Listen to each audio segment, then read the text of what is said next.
every night. I just wanna need you, but everything went wrong. As you expected, it's time to say goodbye, goodbye. Tell me the way. Et salut à tous, c'est Furieux, on se retrouve pour une nouvelle vidéo sur Senseiya Awakening KOTZ. Aujourd'hui, on va parler rapidement de Radamanth et on va également regarder ce nouveau mode PVP qui est sorti. Quelles récompenses il y a, qu'est-ce que ça coûte d'y rentrer, on regardera tout ça. Avant de commencer la vidéo, je vous rappelle que le défi Utip est toujours en place, donc n'hésitez pas à passer sur Utip, regarder des pubs. On a atteint les 3000 pubs vues dans le mois, donc on se rapproche doucement, gentiment des 5000, donc continuez, lâchez rien. Le lien est dans la description de la vidéo. Et si vous voulez m'aider, vous pouvez créer un compte sur My Music Test, puis cliquez dans le lien dans la description de la vidéo pour pouvoir faire le make si ce n'est pas déjà fait. Parce que ça fait un moment qu'il n'y a pas eu un seul make de fait, donc n'hésitez pas à le faire. Voilà. Donc, on va peut-être commencer par Radamanth. Radamanth, donc ce perso qui est PvE majoritairement, qui va faire des gros dégâts sur les boss de Légion. Alors, on en a parlé souvent, on a souvent dit que c'était un bon perso PvE, mais on n'a jamais réellement expliqué ses skills et son fonctionnement. Pourquoi ce personnage est fort en PvE? Déjà, on va regarder les skills. Donc, on a une attaque de base, le Fluttering Strike, qui attaque un ennemi 3 fois, qui fait 35% de dommages physiques à chaque fois, donc 105% en tout. Au level 5, il fera 165%, donc rien d'exceptionnel, hein, c'est une attaque normale.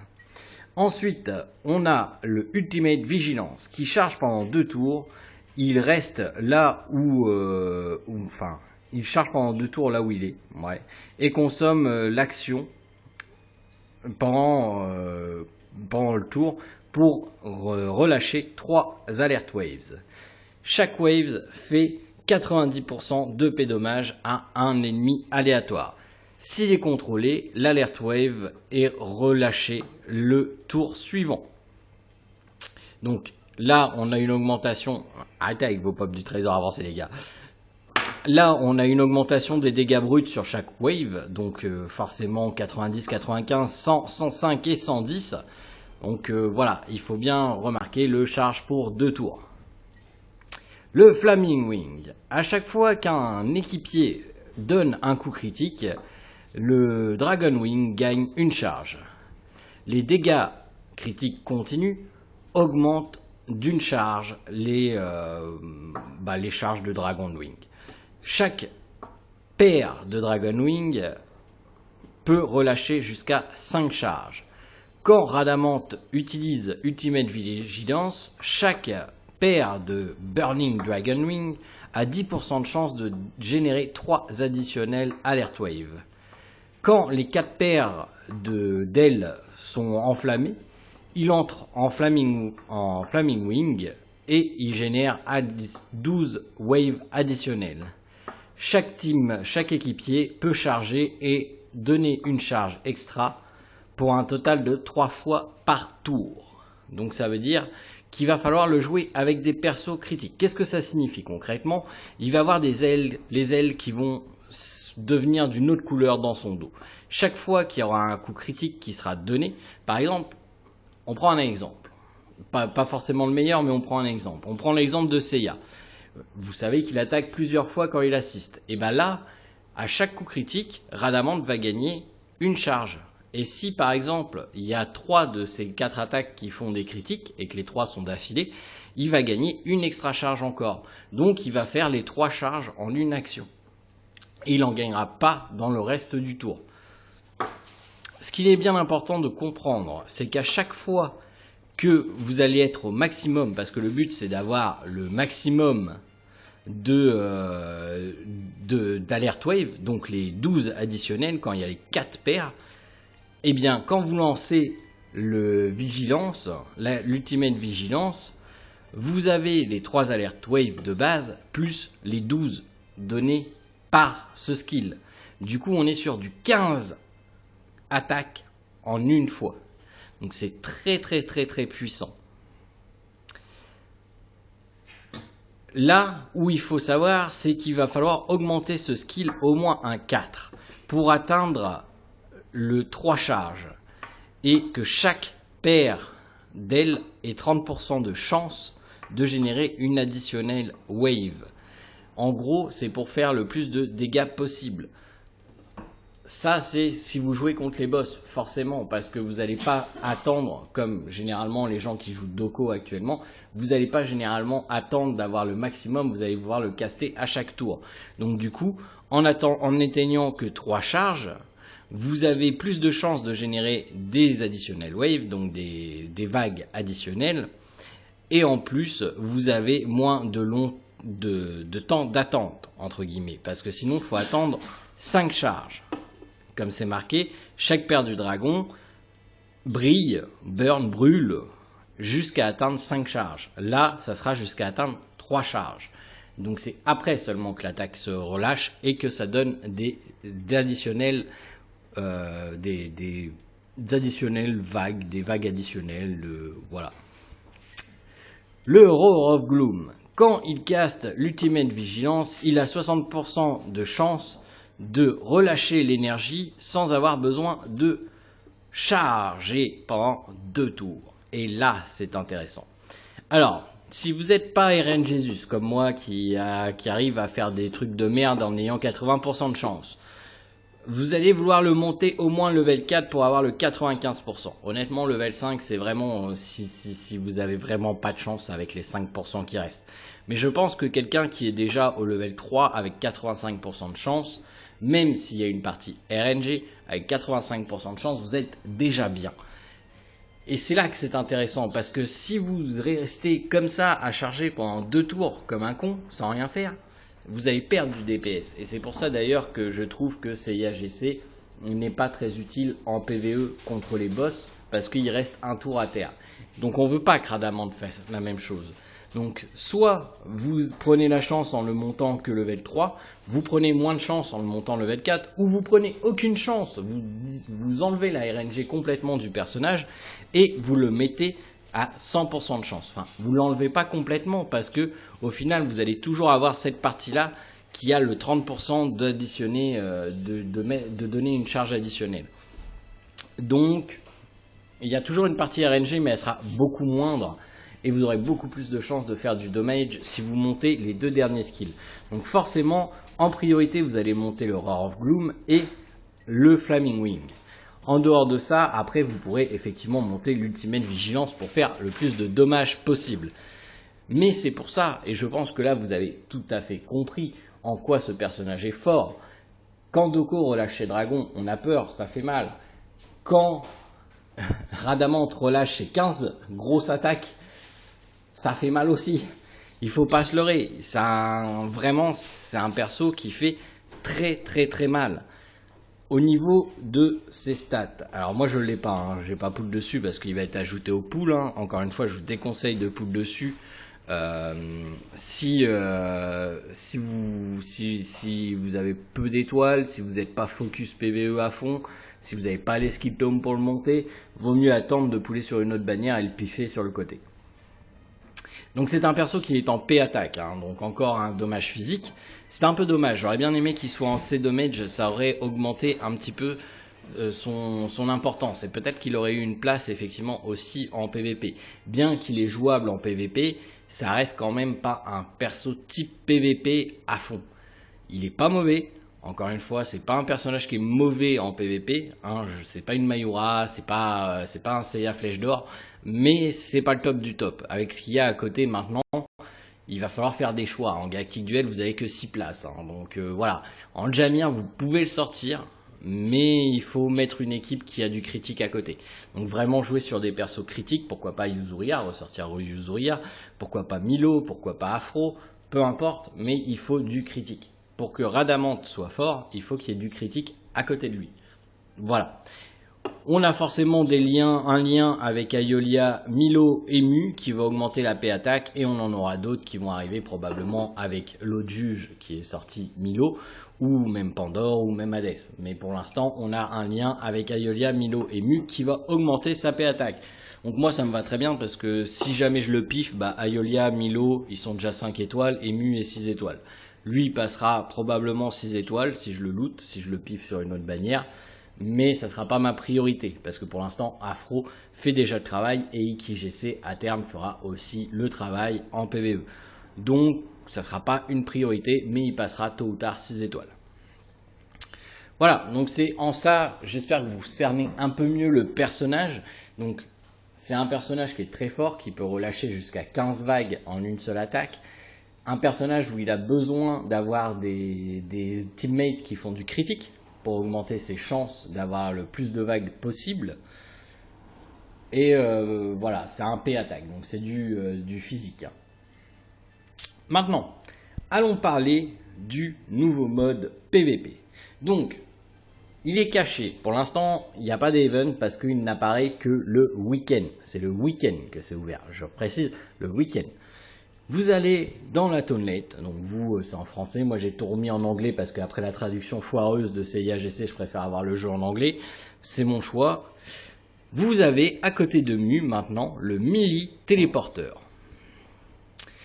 Vous entrez dans I want to take part, donc je veux rentrer, et là vous avez cet écran qui s'affiche. Déjà qu'est-ce qu'on voit? Pour sign up, il faut que vous ayez un parchemin. Donc il va être ouvert du 18 décembre au 31 décembre, chaque samedi et dimanche. Donc à partir de samedi, on pourra commencer à le faire. Pour avoir ces petits parchemins là, vous pouvez en acheter 2 par semaine et ça va vous coûter la modique somme de 200 diamants. Donc autant dire que j'espère qu'ils vont nous mettre, surtout pour la sortie de ce nouveau mode PVP là, un event qui va nous permettre d'avoir des entrées gratuites.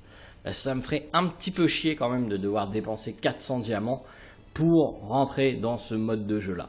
Après, c'est payant, on va voir les récompenses, c'est quand même payant. Si vous arrivez à 3 combats gagnés, vous allez rentrer dans votre argent largement, hein. Donc vous inquiétez pas, là-dessus, il n'y a pas de souci. Vous avez également ce petit reversing around throw. Donc c'est pour enlever en fait une défaite de votre série. Parce que vous allez voir que les récompenses vont augmenter en fonction du nombre de victoires que vous avez dans votre série. Donc c'est assez intéressant comme item. En revanche, encore une fois, ça coûte 100 diamants. Donc au minimum, à un moment donné, il faudra vous dire que vous allez devoir avoir 400 diamants par semaine pour rentrer dans ce mode de jeu là si on n'a pas d'event qui le donne. Donc, le PVP mêlé, c'est un nouveau mécanisme de compétition, c'est le nouveau mode PVP qui va être ouvert du 18 décembre au 31 décembre. Il sera ouvert chaque samedi et dimanche de 13h à 23h pour les joueurs de level 30 ou plus. Et en débutant, ok. Donc après s'être logué, ils vont avoir 2 tickets pour rentrer dedans. Donc ça c'est bon, ça veut dire qu'on a 2 entrées gratuites. Par contre, aller chercher les 2 autres payantes, je vais le faire. Je vais vous montrer pourquoi après. Alors, une entrée peut être faite quand vous allez consommer un ticket. Chaque entrée est une round de compétition. Sur cette round de compétition, si vous accumulez 6 victoires ou 3 défaites, on va arrêter le round de compétition. Donc ça veut dire que en gros, soit vous avez 6 victoires et là vous avez le maximum de récompenses, donc là forcément ça s'arrête la round, soit vous perdez 3 fois d'affilée, soit vous perdez 3 fois en finale, et à ce moment-là, vous êtes dégagé de cette round-là et il faudra dépenser un nouveau ticket. Vous pourrez bien entendu vous enregistrer pour recommencer à rentrer. Ils disent qu'on va avoir une opportunité additionnelle de rentrer dans le mode chaque semaine. Sauf que c'est marqué 2. Donc je sais pas ce que ça va donner, mais c'est marqué 2. Alors, c'est là que c'est intéressant parce que chaque période de PvP mêlée va avoir des règles différentes. Ça suit le mode de Galactic Duel. Mais attention, ça sera vraiment des règles très particulières et on ne peut pas savoir à l'heure actuelle, avant samedi, ce que ça va être comme règle. Et comme je disais, donc vous pouvez enlever une défaite en utilisant les Reversing Stones. Vous pouvez acheter jusqu'à 5 fois pendant l'event les Reversing Stones. Donc pour éviter d'avoir des défaites. Et pourquoi faut éviter d'avoir des défaites? Eh bien je vous montre. Quand vous allez atteindre une victoire, vous allez gagner 100 diamants, un trésor du pop avancé et 3 brawls potentiels qui peuvent donner soit un gemme avancé, soit 2 gemmes communs, soit 10 000 d'XP Cosmo, soit une trésor map.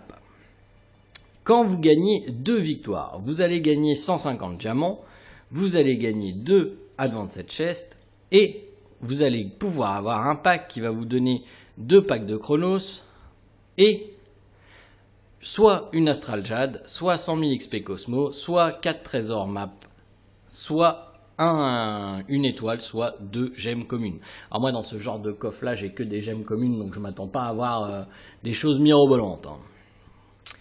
Et c'est à partir de 3 victoires que là vous rentrez dans vos frais parce que vous allez gagner 200 diamants. Donc même si vous avez acheté le ticket avec les 200 diamants, de toute façon vous allez avoir récupéré les 200 diamants. Mais en plus vous aurez 2 fragments de Skill Tome et vous aurez encore ces 2 coffres qui vous redonnent ce qu'on a vu précédemment. À 4 victoires, vous allez pouvoir gagner 250 diamants, 4 fragments de Skill Tome et 3 coffres qu'on a vu précédemment. À 5 victoires, on passe à 300 diamants, 7 Skill Tome et 2 coffres qui cette fois-ci vont vous donner un Chronos Pile Pack de 10 fois, 2 shards d'Ultimate Saint, donc c'est les shards de coffre rouge actuellement avec Xion, Araya, Canon et je sais plus qui d'autre, mais un autre perso. Et une des récompenses avancées, soit encore 2 Skill Tome Shards, soit un Astral Wish, soit 5 étoiles, soit 5 gemmes communes, soit 1 million d'XP Cosmo, soit 20 trésors map. Donc là ça commence à devenir payant, là on commence à parler de lourd quand même. Parce que là vous pouvez gagner soit 5 gemmes avancées, soit 1 million d'XP Cosmo, c'est énorme 1 million d'XP Cosmo, soit 20 trésors map, donc 200 endus. Donc c'est quand même assez intéressant d'avoir tout ça. Pour moi, là honnêtement, les 3 choses moins bonnes, alors forcément la chose la moins bonne, c'est les Common Astral Gem. Voilà, c'est pas cool. Hein. Ça aurait pu, on aurait pu s'en passer. Hein. Voilà. Mais sinon, le reste tout à fait valable. Un Astral Wish, c'est pas génial non plus. Les Skill Tome Shards, ça se prend toujours, donc voilà. Et si vous atteignez les 6 victoires, vous allez gagner 400 diamants, 10 Skill Tome Shards et 3 coffres comme ça. Au niveau des total wins, vous allez encore avoir des récompenses en fonction de combien vous allez rapporter de victoires au total sur la période de l'event. Donc là par exemple jusqu'au 31 décembre. Si vous gagnez 2 fois 20 diamants, 5 clés, 5000 XP Cosmo, 6 fois 30 diamants, 10 clés, 10k Cosmo, 10 fois 50 diamants, 15 clés, 20k Cosmo, et là on recommence à reparler de Skill Tome. À partir de 15 fois, vous gagnez 100 diamants, 5 Skill Tome, 30k d'XP Cosmo, 20 fois 100 diamants, 10 Skill Tome, 50k d'XP Cosmo, 30 fois 200 diamants, 15 Skill Tome, 70k d'XP Cosmo, et 40 fois 400 diamants, 1 titre et 100k d'XP Cosmos. Donc honnêtement, faudrait viser le 30 fois. Faudrait viser le 30 fois durant la période, faudrait avoir 30 wins pour avoir le maximum d'XP Cosmo. Mais là, mettons, chaque week-end, vous rentrez les 2 fois qui vous donnent, plus les 2 fois, ça fait 4 fois.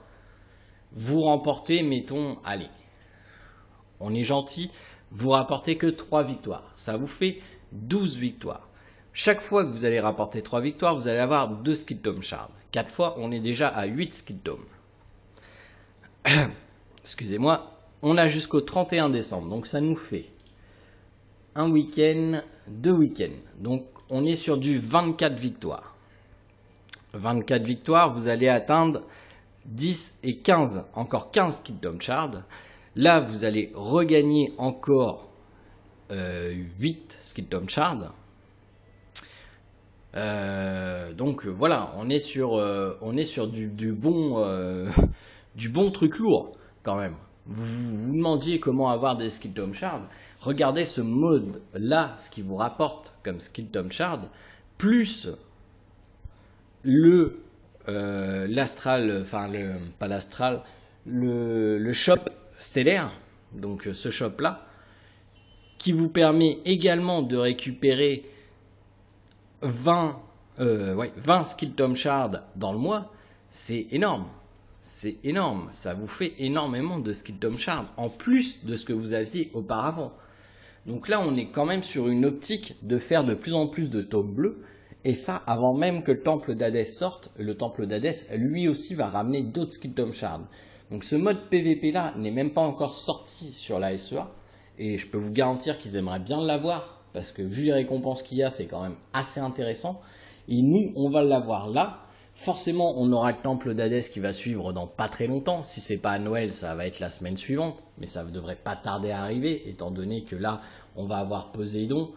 Après, on est déjà dans l'arc d'Hadès, on a déjà CIAGC, on a déjà Rhadamante. Maintenant, on va pas tarder à avoir Pandore après Poséidon, à mon avis. Donc voilà, on va commencer à avoir pas mal de fragments de Kingdom Shards qui vont rentrer. Et ça, c'est une bonne chose, parce que les persos demandent de plus en plus de Kingdom Shards. Donc, n'hésitez pas, faites ce mode PVP là à fond. Moi, personnellement, je vais le faire. Bien entendu, samedi, quand je vais le faire, je vais faire le record de mes matchs. On parlera des règles ce samedi, voir ce qu'il y a. Mais en tout cas, si vous voulez revoir les règles, enfin pas les règles mais les récompenses et tout, vous pouvez déjà aller dans Tonelet, aller à côté de Mu et aller voir le PNJ concernant ce mode de PVP. Voilà, j'espère que cette vidéo vous aura plu, qu'elle vous aura éclairé un petit peu sur ce nouveau mode de jeu et les récompenses qu'il va apporter, que vous en avez appris un peu plus sur Rhadamante. Sur ce, je vous souhaite de passer une excellente fin de journée. Je vous dis à ce soir pour le live sur Soken Games, n'oubliez pas si vous êtes sur Twitch. Et sinon, à demain pour une prochaine vidéo. Allez, salut tout le monde!